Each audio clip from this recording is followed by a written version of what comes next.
The following is a presentation from the Greece Historical Society. The second Tuesdays of the month programs from the Greece Historical Society are sponsored by members of the Greece Historical Society and by the sponsors of advertisements in the newsletter. Space for the second Tuesdays of the month programs is provided by the Greece Public Library. Before Jackie, the Negro Leagues, Civil Rights, and the American Dream. Recorded Tuesday, April 8th, 2025. The first few minutes, along with the introduction to Mary, is not recorded due to issues with the projector not working at the facility. We will join the program in progress. That he was chosen from among, and those were the people that we were interested in, to find out something about the background. Well, as we moved through time, oh sure, it's not going to move now. How do I move it? Show her how to use the arrow. Arrow key. It'll go. Your pad will help you. How do I move No, it? it just did. There you go. Okay. We've got two different pictures here. Anyway, we picked on Negro Leagues baseball because it was like a continent of information that we were totally. You think I should use a chair? No, I was saying use the, Okay. put the mic up against your, Okay. you can hear you a little better. That we were really unfamiliar with and terribly interested in. But as we moved through time, we discovered that the story was huge. We were thinking baseball stadium. We weren't thinking the entire surrounding area. It was a much bigger project than we expected.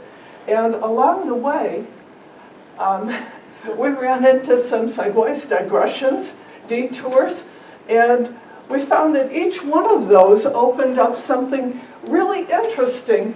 And so instead of ignoring them, we followed them. So what you're going to see tonight is essentially a highlight reel. The information and the research about the Negro Leagues would fill this room. It's so vast at this point. We couldn't say that 10 years ago, but in the last 10, 15 years, the research has expanded exponentially. It's huge. So what I've brought to you tonight is essentially a highlight reel, some of the more interesting things that we discovered along the way that I thought you would be interested in because we found them interesting.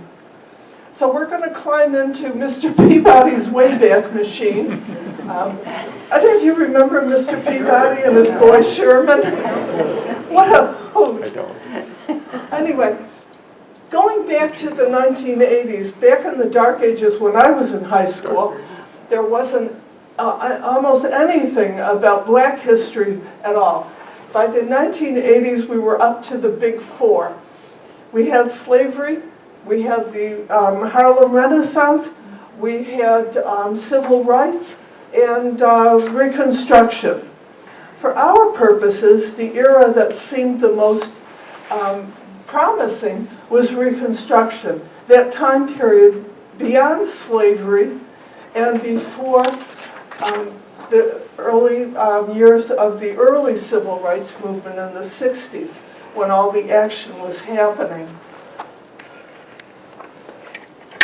What we were surprised by is that early on in baseball history, segregation wasn't codified. I mean, it was practiced fairly informally, but places like Oberlin and Wesleyan colleges and, small towns with small populations and were fairly casual and not particularly concerned about segregation. But as Jim Crow grew, and we were surprised by this. This was published in 1838 in Ithaca, and I think that a lot of us park Jim Crow as a pure Southern kind of thing. But in fact, it was most concentrated in the South, but it had tentacles all over the country. So it wasn't just a Southern thing. We found whites only signs in Wisconsin diners, and that was unexpected. So,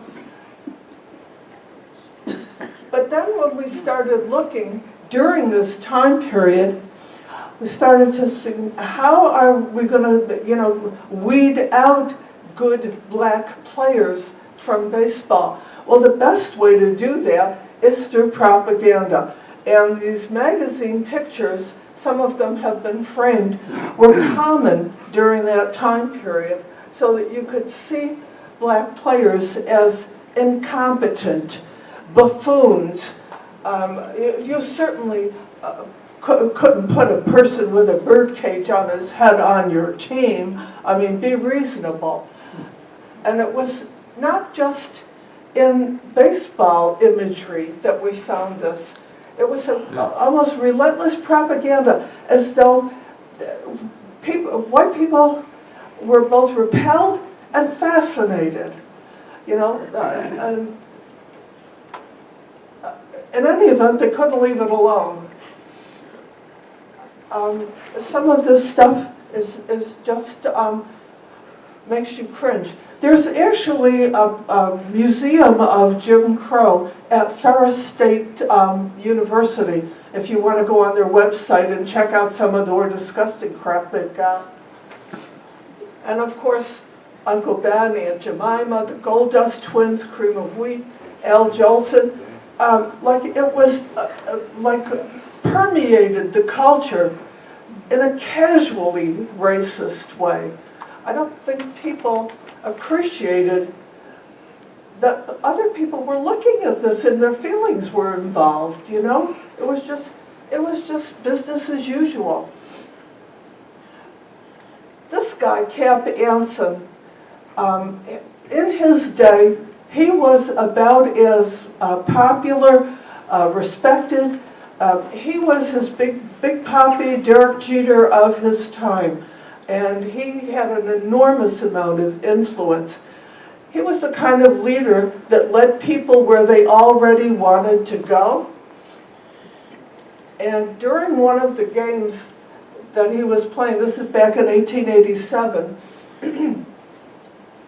you can read for yourself what he said. George Stovey was one of the black players on the other team. Get him off the field. The very next day, the owners of the very newly organized International League formally voted that they would not put any black players on their rosters ever again. In a way, you can say, well, big deal. They didn't really have much to offer as far as leagues were concerned at the time anyway. I was going to say they were informal. They organized and disbanded as quickly as our April snow did. It was here for a minute and then it was gone. So there really wasn't any huge professional teams.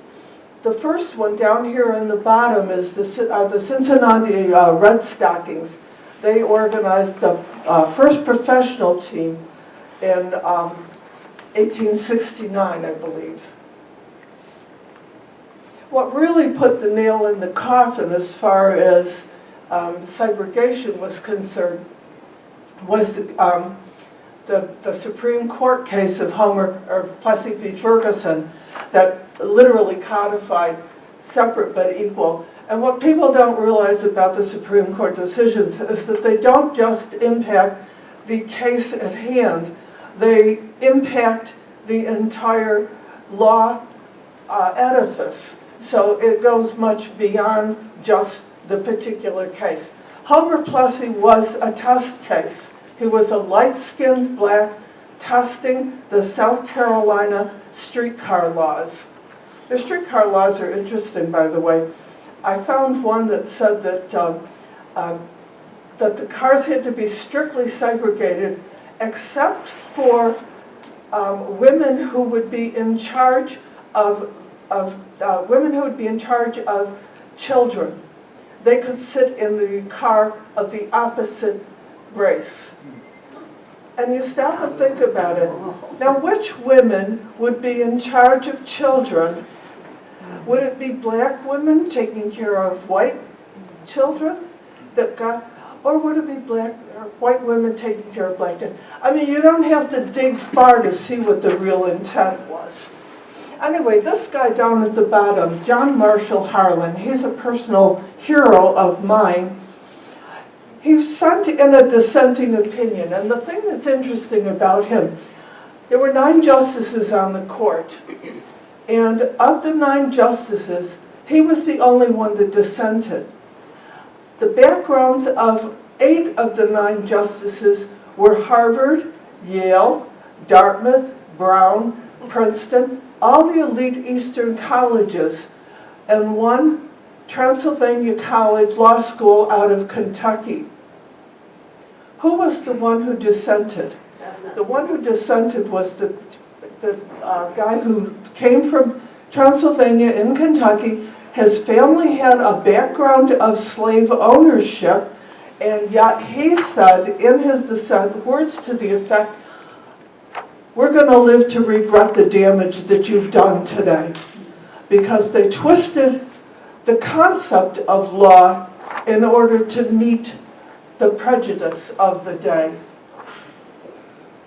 Moving right along, that prejudice extended right to World War I, when black troops were now incorporated into the U.S. military. They could come on as cooks and waiters and stuff like that, but they couldn't see combat. In fact, when all of the soldiers marched to the pier in New York Harbor, the guy in charge said, no blacks can be in this because black isn't part of the rainbow, and this is the rainbow military. Anyway, but France was happy as hell to have them, and they won all kinds of awards as the Harlem Hellfighters fighting in France for the French during World War I. When they came home, they were not welcome. There are reports that several of the soldiers were lynched wearing their uniforms, their U.S. uniforms. If you're interested, read Red Summer. Red Summer started when a young black teenager swam into the area of Lake Michigan that was reserved north of Chicago for whites. So he was supposed to swim over here. He ended up swimming over here, and everybody had a big stink, and that sort of ignited race riots all over the country. Mostly whites attacking black communities, any community that had had any kind of success. As you might expect, the black migration became prominent during this time, and we will get back to baseball, but this is the world that these guys lived in. And I was surprised when I read The Warmth of Other Suns, and I should have thought of this, but I hadn't. That's why we have other historians. We can't think of everything. Isabel Wilkerson pointed out that when people were leaving from the South, they were sharecroppers, and most of them owed money to the people that they were leaving. And so it was just as dangerous for them to take off as it would have been for the Underground Railroad. Again, they were taking something of value from an owner. And they followed very similar paths, with the exception of the group that went out to California, which is interesting for us because that's where Jackie Robinson's family went.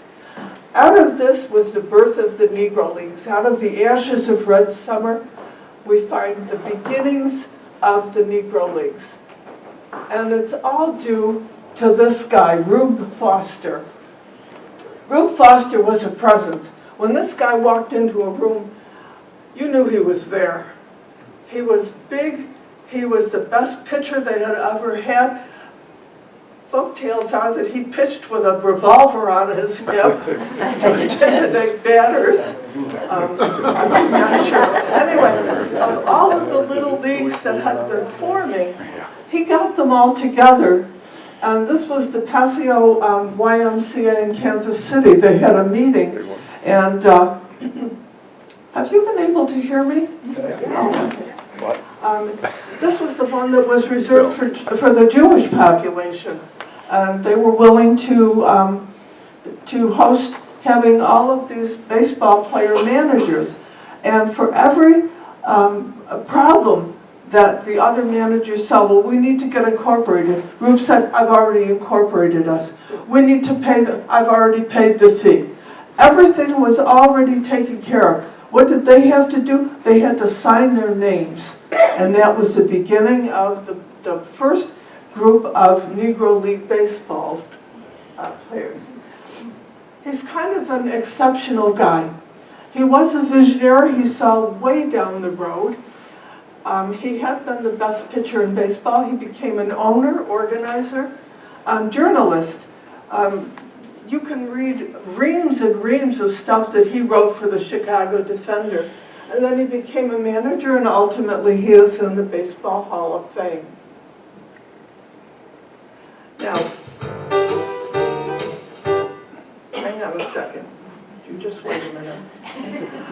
You have the lyrics to this song in front of you, and you're going to see two different song styles. The first is very upbeat.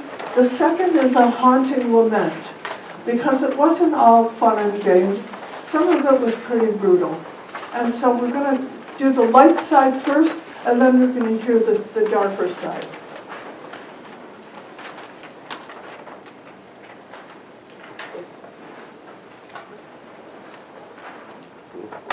If it will play now.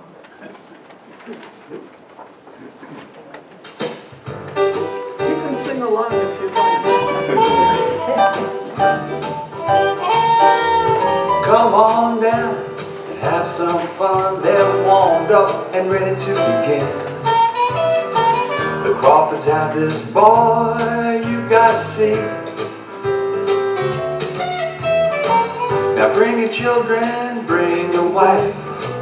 Wear your Sunday grin, 'cause all your friends and neighbors are gonna be there.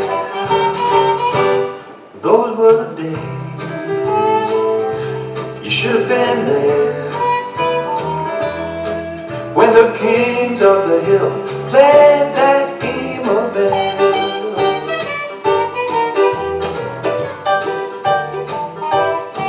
Now did you see Josh Gibson hit that ball and Satchel to the hesitation? What a show, I know it must have been, just to see the people's eyes light up with pride in the celebration of that Charleston kid and old cool Papa Bear. Now those were the days, I say you should have been there, to see the kings of the hill play that game of theirs.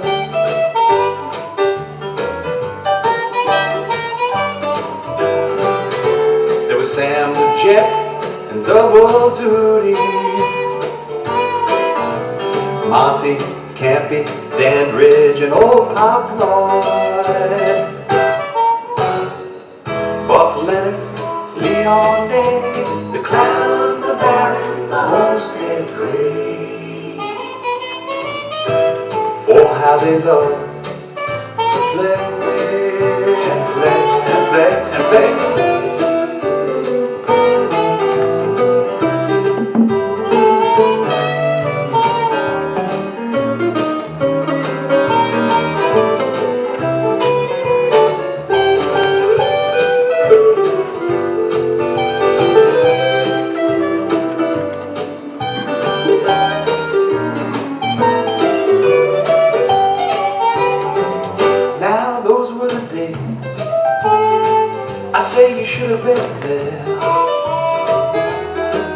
when the kings of the hill played that game of theirs. When the kings of the hill played that game of theirs. I said the kings of the hill, they played that game of theirs.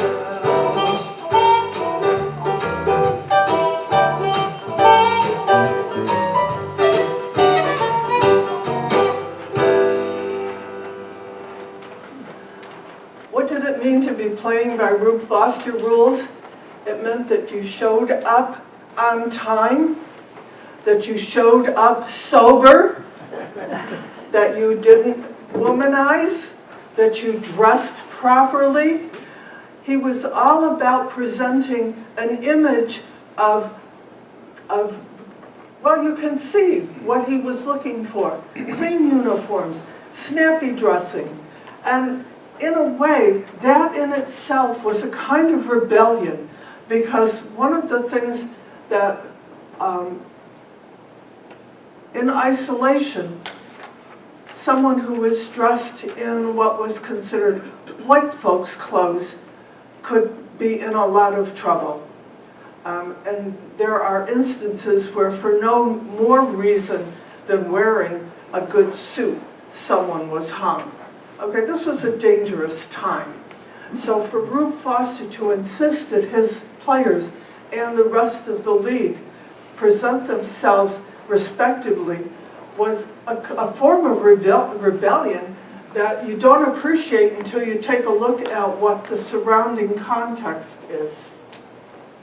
Now this next song, I'll be honest with you, I don't like it. But it's worth listening to. It is kind of a lament, it's very haunting, and the words are kind of touching. My name is Randy Anderson, my age is way beyond the prime I knew in baseball shoes, my sporting days are gone. I'm just one more forgotten face among the black-faced teams. An old dark horse who came the course they called the Negro Leagues. I worked the fields in Tennessee, but dreamed of better days. I left the plow and picking bag to join the homestead graze. All summer long we played the states, then headed south for fall. Through rain and dust we rode the bus so we could play baseball. We played for love, we played for pride, and seldom made much more. The bread and beans, the hotel boats, the roads where crowds don't roar. The all-night rides, the seedy side came with the life we chose. But we made do and we came through, 'cause damn it, we were pros.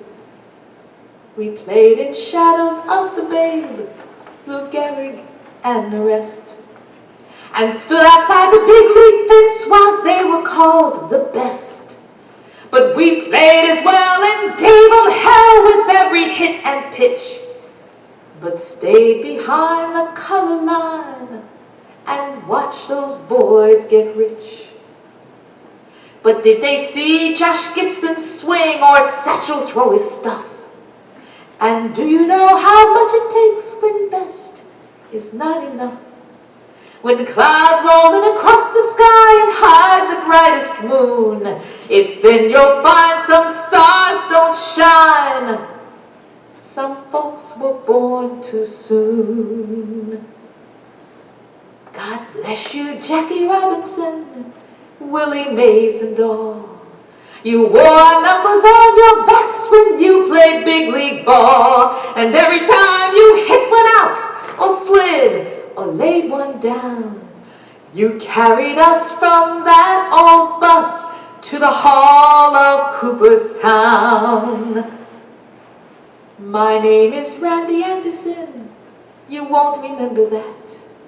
I'm just one more among the score who played the ball and bat. But when you sing of heroes and we praise the great pastime. Remember those old brown-faced pros, the stars that did not shine. Not very uplifting.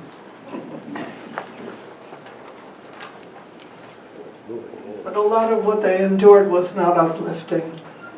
How do we know so much about this? Fortunately, the Black Cross Soldiers Without Swords, that's actually a documentary by PBS, you can look it up, chronicled all of this.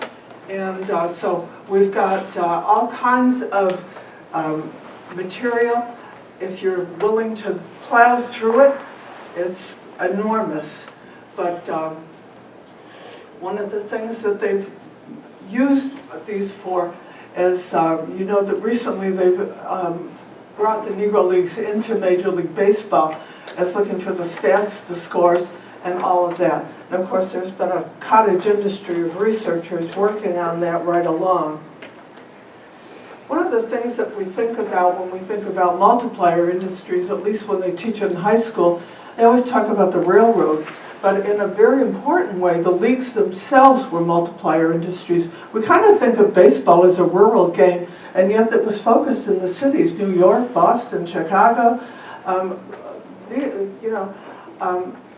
because the leagues were so important to these areas, the community grew up around them. And think about what a baseball team brings to a community. Restaurants, hospitals, gas stations, barber shops, all of the peripherals that need to support a team.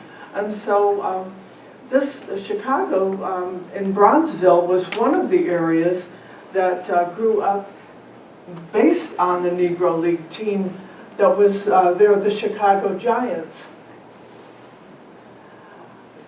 That was the upside of the league. The downside of the country was that we were seeing things becoming more and more violent. I don't have to tell you about the Klan. They speak for themselves, unfortunately. What I will tell you about is the broken dishes. More than one of the old players recounted being served at a restaurant in the back room or at the back door, and as they would leave, they would hear the dishes being broken because they would rather break the dishes than ever wash them and serve white people on those dishes. The hats, Buck O'Neill. I'm not sure if you're familiar with Buck O'Neill. We'll get to him a little bit later, but he tells a story about his wife going into one of the Chicago department stores, and one of the things that we don't appreciate is that black women could go into the department stores, they could buy anything they wanted, but they could not try on a hat, they could not try on a dress, they couldn't try on a pair of shoes. All of that was off limits. And so I put the hats there just to remind us that it wasn't just the ball players that ran into these issues. These issues were family issues. And it was, the whole team was a family dealing with this stuff. I'm not going to play that because it's too depressing. But what I do want to mention to you is this particular song, Strange Fruit, was written by Abe Mirapol, and it became the signature song for Billie Holiday. And Abe Mirapol was a Jewish activist out of New York City who saw a picture of someone being lynched, and he wrote Strange Fruit. Maybe I should play it. It doesn't take very long. It's a terrible song. But Abe Mirapol was a really interesting guy. He's the person, he and his wife took in the 2 children of the Rosenbergs after they were executed. So here, we're right here. This is Audra Day from the movie U.S. versus Southern trees bear strange fruit, blood on the leaves and blood at the root, black bodies swinging in the southern breeze, strange fruit hanging from the poplar trees.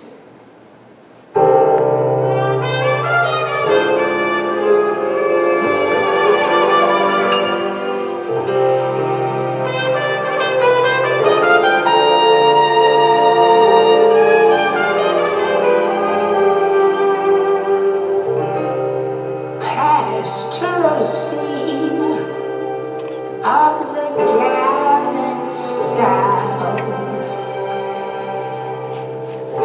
the bulging eyes and the twisted mouth, scent of magnolia, sweet and fresh, then the sudden smell of burning flesh.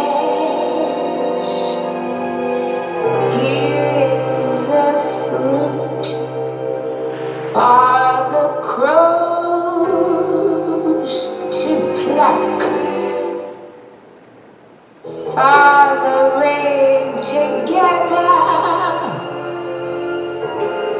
for the wind to suck, for the sun to rot, for the trees to drop.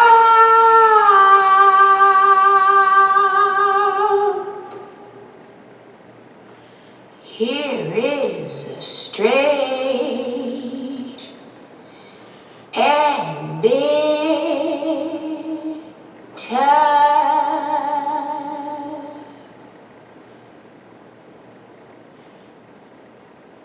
crowd.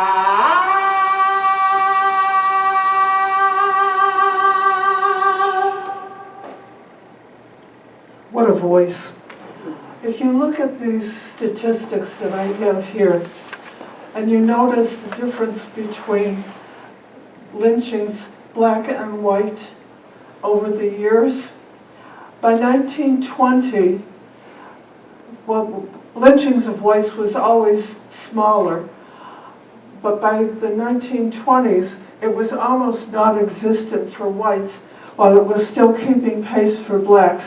And I think that's important to keep in mind, because these guys weren't traveling by bus through a vacuum. They were traveling by bus through America, and this was what America was all about at that time.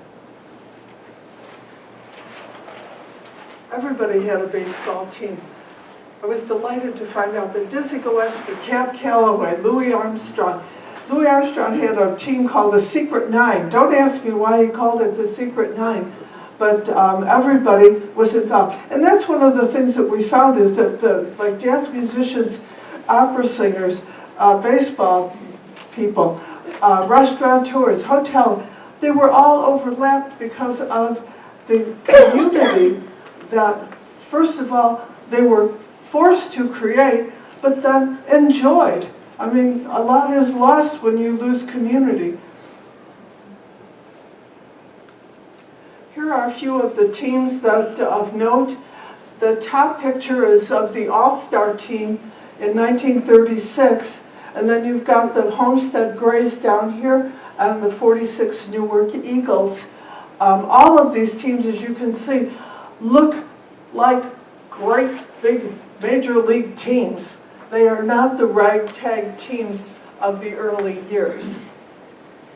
Stepping back a bit,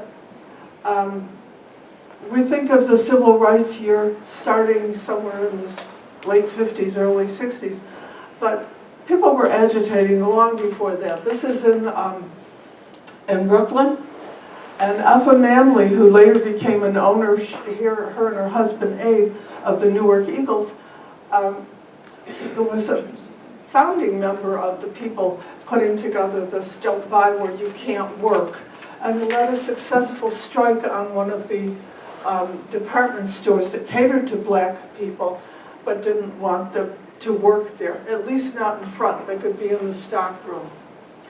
Jim Overmeyer was at a conference at the Baseball Hall of Fame in Cooperstown, and while he was at the conference upstairs in the boardroom, his wife was wandering through the museum. And as they were driving home, she said to me, "I saw a picture of a woman called Alpha Manley, and all it said was the glamour girl of the Negro Leagues. Who was she? Because it didn't give you any information." And he admitted, "I don't know." And so he went home and began digging around and actually ended up writing the book, Queen of the Negro Leagues. This new book is out for kids. She loved baseball, and we can extend that to all of the other women that were involved. What I wanted to make a connection with you is that one of the things that, because lynching was it was an ever-present threat. It wasn't like it was daily, but it was always there. One of her things at the games was to collect money to support the anti-lynching programs and campaigns. And so besides being an owner and a manager, she continued to be an activist. One of her accomplishments was insisting on binding contracts as the black players began to get siphoned off by the major league teams after Jackie Robinson. They discovered that they had handshake contracts, that their contracts were not binding, and so they had no recourse. And so one of her comments about Branch Rickey was, in terms of how he treated the black players, he said, "He raped us." That was her take on Branch Rickey. Everybody wanted the guys to be in the leagues. They wanted them to get into the major leagues. They didn't want to lose everything to have that happen. And so, as you can see, she not only wrote a book about the leagues before they went into, before integration, but she insisted on a letter writing campaign to the Hall of Fame, recognize our players. She wasn't the only one. We found that there were, actually the Baseball Hall of Fame knew about it because they had this little tiny picture of 3 women who actually played in the Negro Leagues for the Indianapolis Clowns. Here's one, Connie Morgan, with King Tut. They had, well, they do it now too. They always have, entertainment between the innings and stuff like that, and King Tut was a comedian. Here she is with Jackie Robinson, and Peanut Johnson was a pitcher, and they just dedicated a park to her, and you probably recognize Monet Davis. One of the things that I discovered along the way was that the All-American Girls Baseball League that have a yearly get-together have, over the years, always invited Peanut Johnson. The others are not with us anymore, but in fact, Peanut isn't either. But one of the more interesting people was Tony Stone. And the story I want to tell you about Tony Stone has to do with these ladies of the evening you see down here in the bottom. Because of the way that they traveled so often, they were either in a guest house where the whole team would have maybe 3 or 4 rooms, or they were sleeping on the bus. Well, every small town had its version of the chicken ranch. You know what the chicken ranch is? Okay. I'll explain that. Anyway, every small town had one. And interestingly enough, they often had the the black prostitutes were downstairs and the white prostitutes were upstairs, or vice versa, but they didn't mix. Anyway, they were always happy to have her come and stay with them. They always gave her a room to sleep in. They washed her clothes. They took good care of her. So while the other guys on the team were all cramped into a guest house with 3 or 4 rooms, she had her own bed, and she got her clothes washed. So it's good to know people in low places. This is a musical that's just recently opened about Tony Stone. I want to tell you something about reaching and me. Because you may have heard, I am the first woman to ever play professional ball.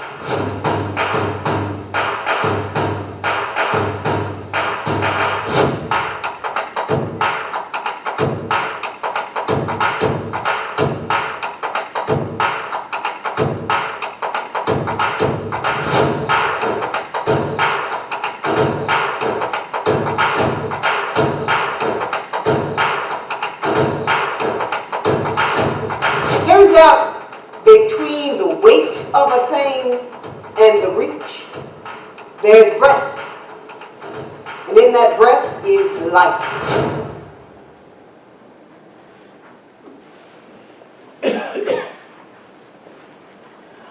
Moving right ahead to World War II.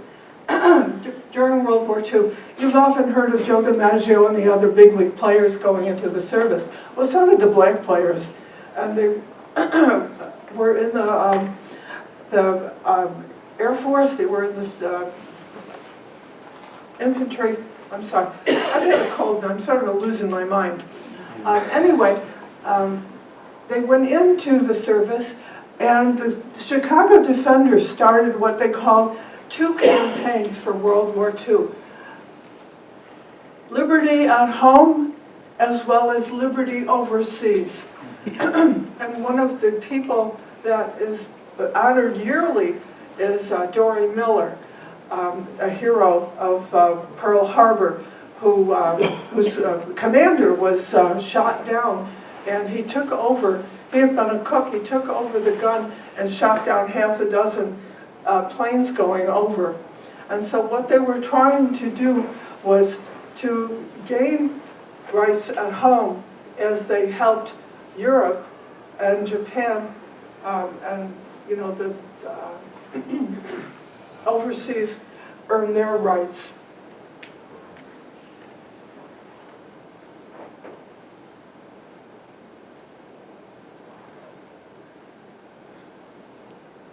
And where is that little thing?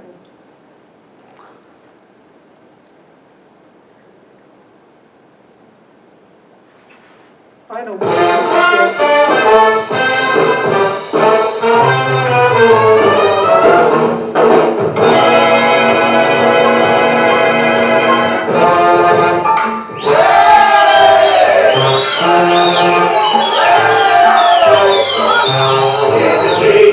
Robinson hit that ball.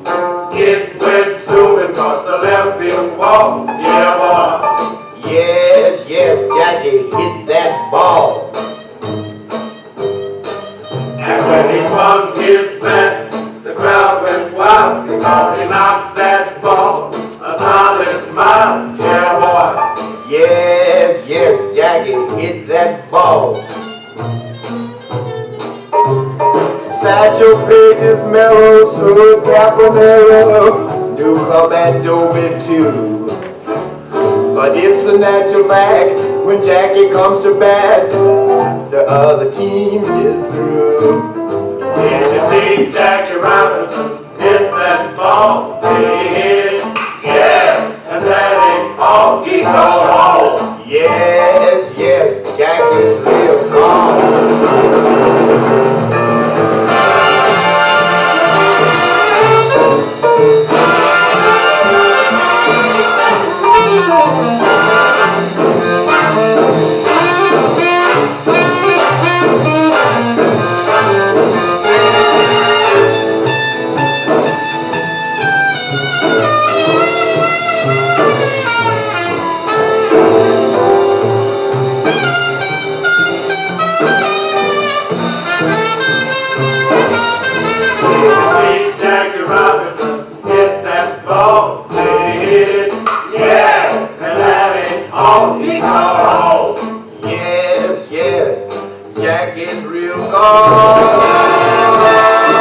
'cause Jackie is a real gone guy.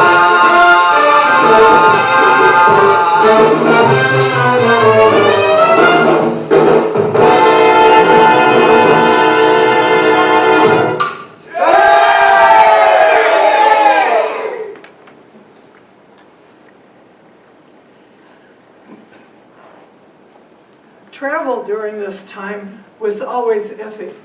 And one of the side roads that we went down was just how iffy it was. One of the things that my co-author discovered was a book. He said, I can't find any information about it, but I think it was a black book that the players would give to each other and to the rookies on the team so they'd know where they could go and eat and be safe. And we kept looking for a guidebook, the black book. Well, we found out later that it was the green book.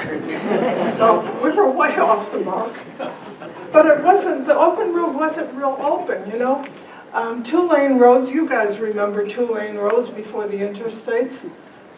The good roads weren't all that good. The miles per hour, even out on the 2-lane roads, was like 40 miles an hour. My mother had a car. She said it's perfect. It goes 40 miles an hour. Just that's all the road. Anyway, my cousin Dominic was appalled. He said, "Who wants a car that can only go 40 miles an hour?" Anyway, and the railroad lines were unevenly distributed, which makes sense because they still are. In '56, Eisenhower's interstate, and that's how he got it funded, it was considered a defense strategy. Otherwise, we could have said goodbye. Anyway, how many of you remember this?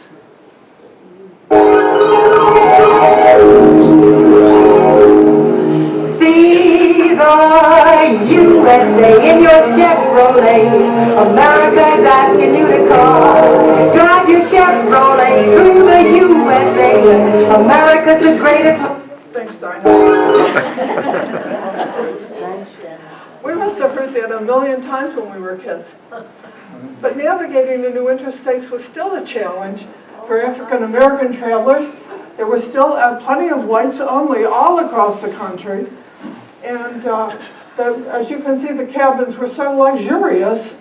But I think one of the things that is so aggravating when I was looking at this is Shenandoah National Park. It goes up almost the complete western side of Virginia.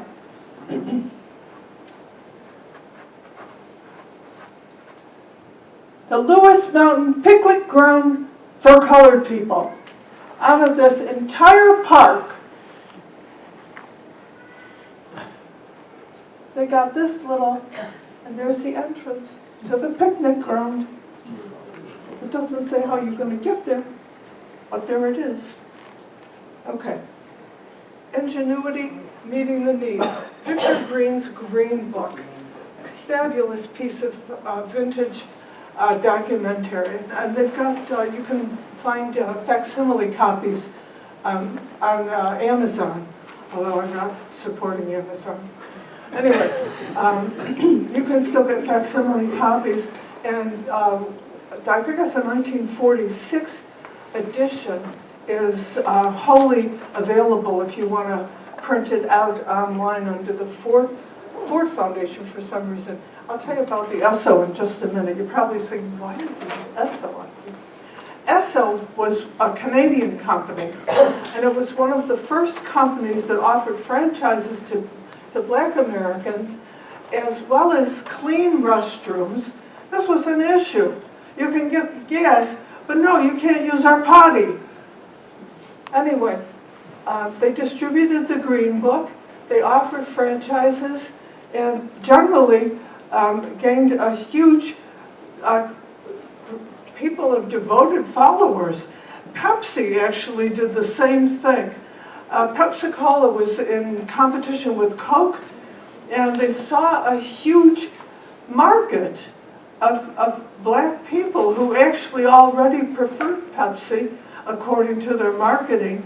And so they aggressively began selling to their community and offering franchises, salesmen's positions, and all kinds of things. And so Pepsi took what it had and parlayed it into a very lucrative. I mean, it was for the good reasons, but they made a lot of money too. The Assoc gas station in Washington, who would have thought? Thurgood Marshall and his gang used the Assoc gas station for what they call their squash sessions to informally hammer out their arguments for Brown v. Board.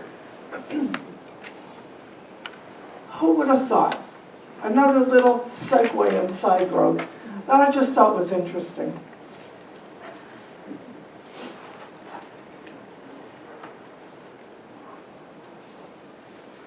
Oh, here it is down here.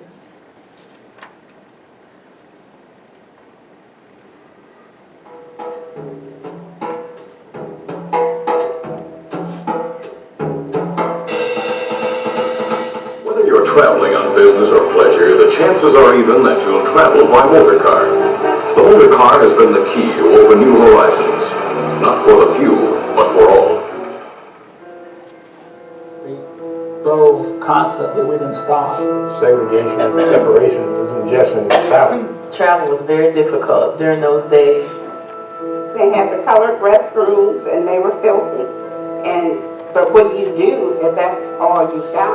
You drove swiftly. You made no fuss or any type of commotion to try to attract any attention whatsoever. It was dangerous. This wasn't a history that was told in school books. This wasn't a history that you could find. You don't believe it's a Tuskegee Airman. He'll tell you. Green was a mailman for 40 years, lived in Harlem, lived right across the street from Duke Ellington. Green was a man with a 7th grade education, yet he put together a publication that touched all aspects of life. My parents liked to travel, so they figured that was helpful for our education. The thing was, find the black section of town, and you use the green book to find places to eat. So I always knew that we couldn't stay places.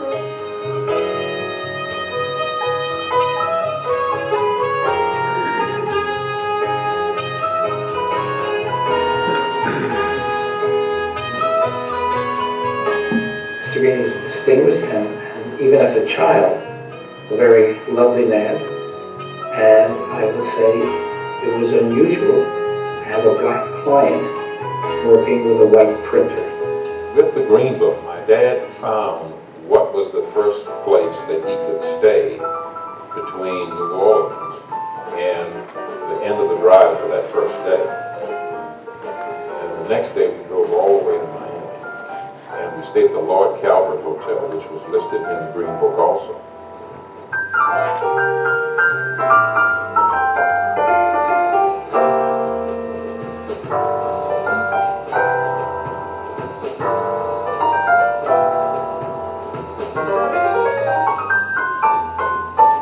Assoc station had these books in a rack outside the pump.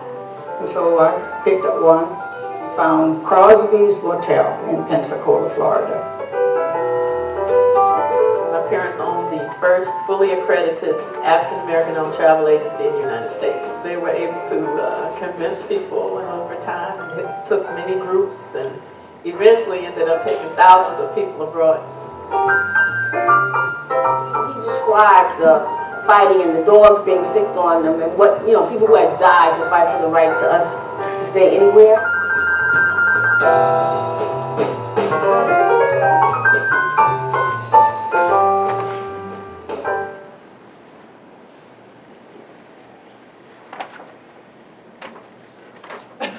This is a book that's just come out recently.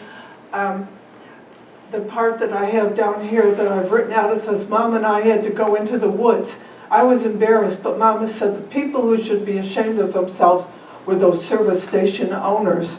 And we just have to, appreciate this whole context of these years. Winter ball. This was a fascinating part of the story. During the off-season, the players were not only welcome in Cuba and Mexico and the Dominican and Haiti, they were heroes. And when they went down to these countries, everything was open to them. All of the restaurants, all of the hotels, whatever they wanted to do, the bars, the barber shops, shoe shine, clothing stores, everything was open to them while they were in these southern Caribbean countries. And more than one actually got raises here at home by threatening to stay there because the situation was so much better. You might ask yourself, well, what called them home? Called them back home? And that's the answer, home. That's what our family was. And they weren't going to make anything better by staying someplace else. And that lasted for a good long time. Once white folks from the South began going as tourists, unfortunately they brought Jim Crow in their luggage, and they insisted that places be segregated again because they were used to that in their own world. But there was some progress. Baseball's great leap forward. 1947, they signed Jackie. You know what he went through. His story is familiar to everyone. In 1962, when he first got inducted into the Hall of Fame, he's actually been inducted twice. He insisted that nothing on that plaque mention his integrating of baseball. He wanted to be simply his record, period. He didn't want anything about that. About a decade ago, here's his new one.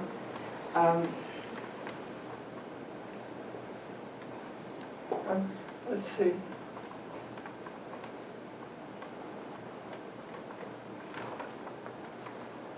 No, I guess that's probably still the old one.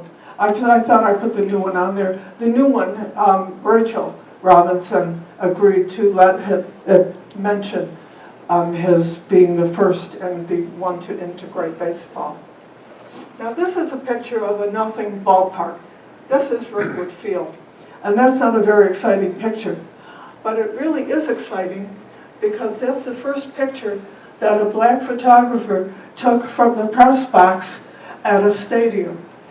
Prior to that time, if you saw the movie 42, there's a moment when Wendell Smith says to Jackie, "Don't you wonder why I sit on the third base line with my typewriter?" And apparently Jackie had never considered it. And he said, "Because I'm not allowed in the press box." And so this was like a striking step forward when that happened. And this is a terrific book, Black Writers in Black Baseball. All their old sports columns. If you're interested in that stuff, you'll enjoy it enormously. And the film 42 isn't bad. I'm not real wild about the film The Green Book, which is okay. 42 isn't bad. In 1966, Ted Williams shocked everybody by not only accepting his induction into the Hall of Fame, but chastising them for not recognizing the baseball players who were so good only because they weren't given a chance. They would have been in the major leagues if they had been given a chance. He knew Josh Gibson. He knew Satchel Paige. These guys weren't unknowns to. In fact, they played a lot of exhibition games, and the black teams frequently beat them. This came out and supported Effa Manley's efforts to get the black players recognized by the Hall of Fame. Nearly a decade after Ted Williams chastised the Hall, and Satchel Paige actually did play in actual Major League Baseball. That's what the regulations, you had to have spent so many years in a Major League team. And of course, the Negro Leagues didn't qualify, but he actually did play for several years. And I can't remember what team he played for. He probably doesn't remember either. Josh Gibson, Buck Leonard were inducted in '72. We get a few more. I just love that one name, Cool Papa Bell. Is there any better name for ball players than that, Cool Papa Bell? I like Double Duty too. And here, trickling in 2s and 3s and 4s. Some people thought that Rube Foster should have been one of the first, since he was the organizer back in 1920 of the early leagues. But in 1987, he was inducted along with, Ray Dandridge. And then in 2006, we have this entire gang of inductees, including Effa Manley, who was so important to advocating for these guys to be inducted. Now, I mentioned Buck O'Neill before. He had been the first black manager of a major league team. He was a player, he was a good player. He became the face of the Negro Leagues as he talked and spoke at colleges and universities and at meetings. Everywhere Buck went, and if you're interested in where Buck went, Buck O'Neill's America is a fabulous book. The Soul of Baseball, a road trip with Buck O'Neill. Now, let me tell you something about the character of this guy. A lot of people were very upset when he wasn't part of the class of 2006 to be inducted into the Baseball Hall of Fame because they felt he deserved it. He said he was disappointed, but as soon as he thought about it, he got on the phone and he called the Hall of Fame and offered to speak on behalf of the players who did get elected. And he wanted to come and congratulate them. And what a big person it takes to stuff down your own disappointment and say, let me go celebrate my colleagues. And that's what he did. This is a terrific little speech you're going to hear.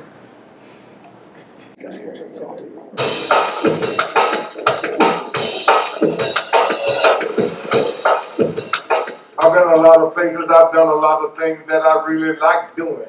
I hit the home run, I hit the grand slam home run, I hit for the cycle, I've had a hole-in-one in golf.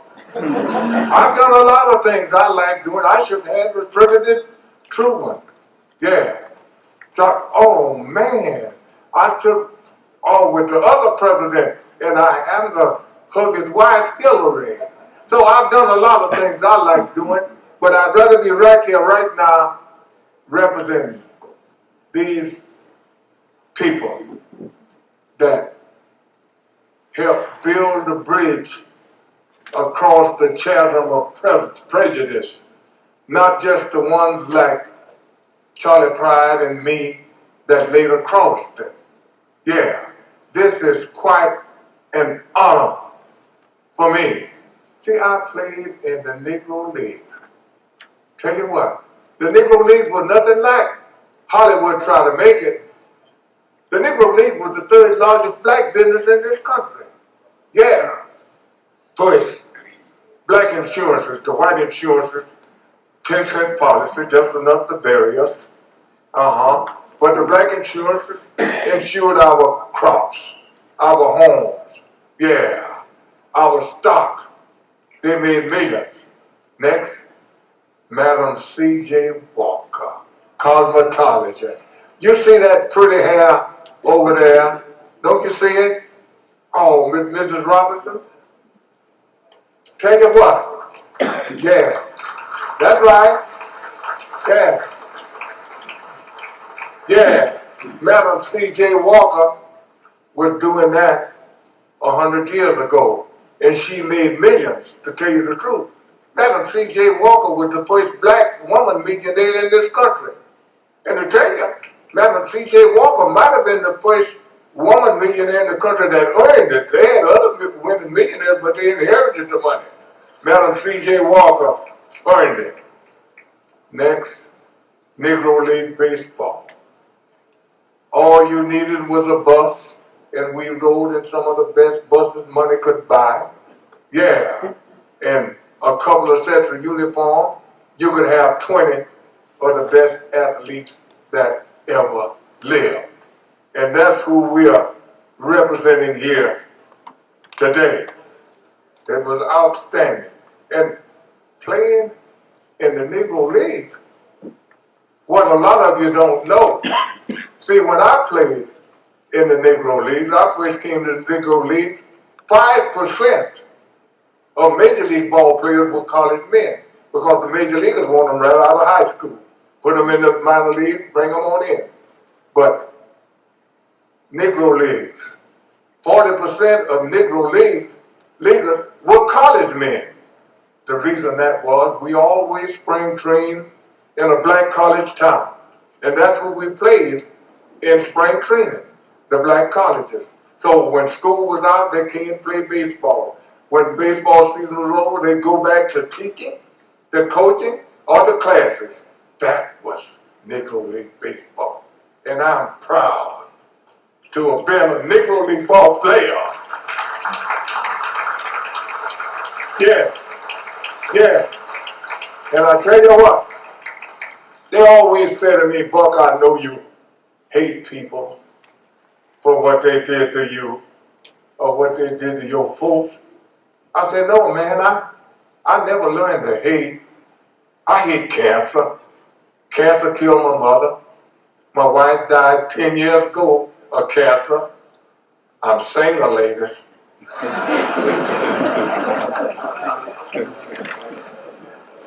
A good friend of mine, I hate AIDS. A good friend of mine died of AIDS 3 months ago. I hate AIDS. But I can't hate a human being, because my God never made anything ugly. Now, you can be ugly if you want, boy, but God didn't make you that way. So, I want you to light this valley up this afternoon. Martin said agape is understanding, creative, a redemptive goodwill toward all men. Agape is an overflowing love, which seeks nothing in return. And when you reach love on this level, you love all men. Not because you like them, not because their ways appeal to you, but you love them because God loved them. And I love Jehovah my God with all my heart, with all my soul, and I love every one of you as I love myself. Now, I want you to do something for me. I'm thinking to get off the stage now. I think I've done my 6 minutes. But I want you to do something for me. I want you to hold hands. Whoever's next to you, hold a hand. Come on, you Hall of Famers. Hold hand. All you people out there, hold hand. Everybody hooked up? Everybody hooked up. Well, and I tell you what. See, I know my brothers up here. My brothers over there. I see some black brothers of mine and sisters out there. I know they can sing. Can you white folks sing? I want you to sing after me. The greatest thing.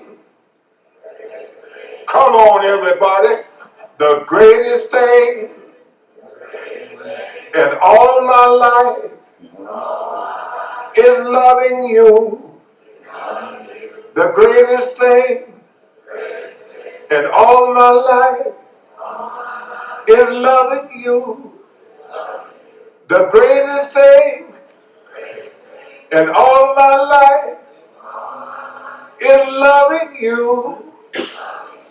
The greatest thing in all my life is loving you. Thank you, folks. And thank you, folks. Thank you, folks. Thank you, folks. Thank you. Thank you. Thank you. Thank you. Thank you. Thank you. Now sit down. Now sit down. I could talk to you 10 minutes longer, but I got to go to the bathroom.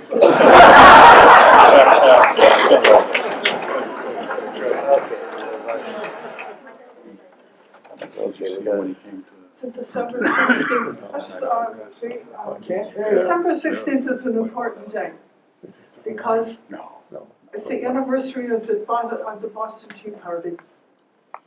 It's also my son's birthday, so it's very important.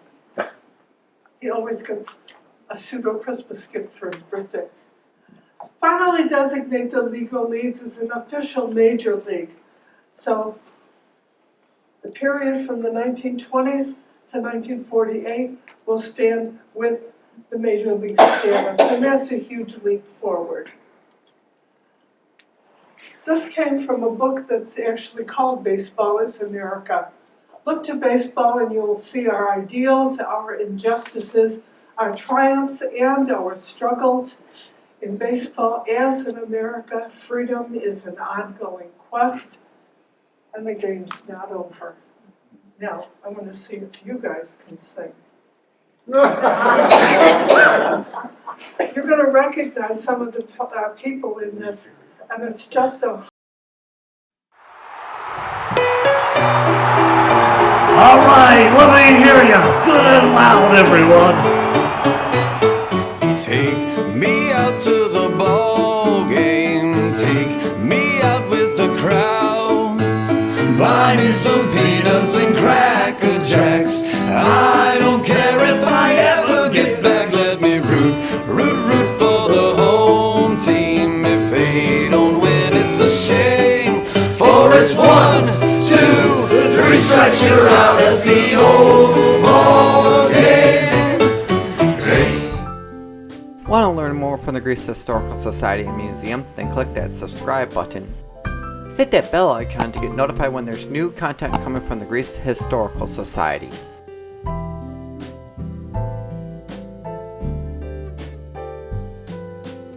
You can visit us on the web at GreeceHistoricalSociety.org. You can find us on Facebook at Greece Historical Society. And you can stop in at the Greece Historical Society at 595 Long Pond Road.